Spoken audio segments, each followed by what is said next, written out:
A Quad City staple is once again under the financial microscope. Back in 2013, SouthPark Mall in Moline received tax incentives designed to bring in new stores. But that hasn't happened. News 8's Joe McCoy has more on how one business is staying afloat while revitalization plans take shape. It's first tonight at 6.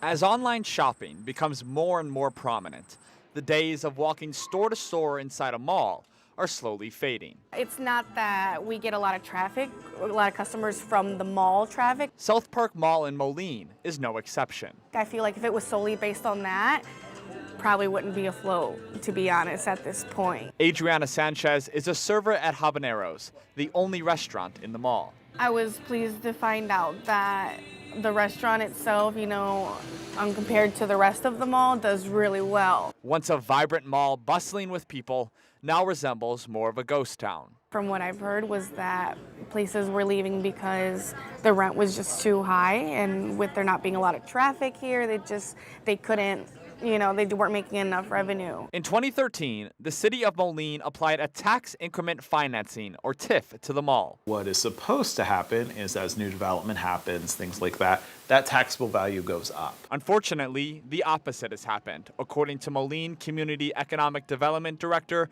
Ryan Vietluk. So their taxable value is now actually below what it was in 2013. So we don't have any incentive that we can actually pay them at this time. The city is considering pulling the TIF and creating a new one on the east side of Moline, and focus is shifting to reimagining what the mall can be. Down in Texas, for example, they have really taken some of the older parts of their malls, taken them down and created more outdoor shopping areas. And there's community gathering spaces and event spaces and things like that. A hopeful idea for a bleak situation. Anyone right now is thinking the same thing. I'm going to put everything in there, but they don't have traffic to begin with, so, what's the point? In Moline, Joe McCoy, WQAD News 8.